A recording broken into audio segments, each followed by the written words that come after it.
साथियों, एक व्यक्ति में जिस तरह से विपरीत गुण हमें देखने को मिलते हैं, यह अपने आप में कोई विरोधाभास नहीं है, बल्कि एक यूनिक क्वालिटी है। साथियों, एक भारतीय सैनिक के लिए उसका कर्तव्य एक यज्ञ के समान होता है। वह युद्ध भूमि उसकी यज्ञशाला होती है और उसका त्याग उसकी आहुति होती है। वह जानता है कि इस यज्ञ का कोई व्यक्तिगत लाभ नहीं मिलने वाला है।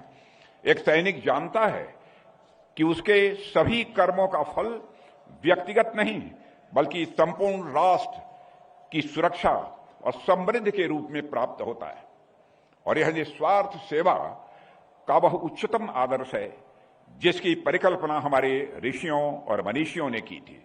मुझे लगता है कि देश के सभी नागरिकों को, विशेषकर हमारे नौजवानों को, हमारे सैनिकों से राष्ट्र की निस्वार्थ सेवा का यह गुण सीखना चाहिए। साथियों, दार्शनिक के अलावा मैं सैनिक को एक कुशल प्रबंधक, एक स्किल्ड मैनेजर भी मानता हूं।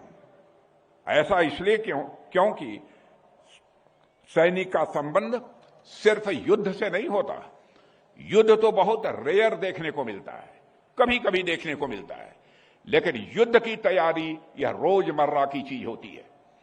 आप देखिए, कोई भी साधारण युवा जब सेना में प्रवेश करता है तो उसके अंदर किस तरह से रेडिकल चेंजेज हमको देखने को मिलते हैं।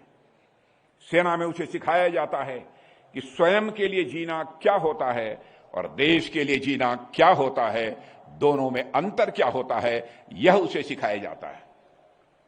उसे समय का महत्व समझाया जाता है कि एक सेकंड की देरी भी कभी कभी असंख्य लोगों के जीवन को दांव पर लगा सकती है। उसे शारीरिक कष्ट सहने की क्षमता विकसित करनी होती है, चाहे गर्मी हो, चाहे सर्दी हो, चाहे बर्फ हो, चाहे रेगिस्तान जैसी रेगिस्तान हो। उसे हर परिस्थिति में खुद को ढालना होता है। ऐसा होता है हमारा बहादुर भारत का सैनिक।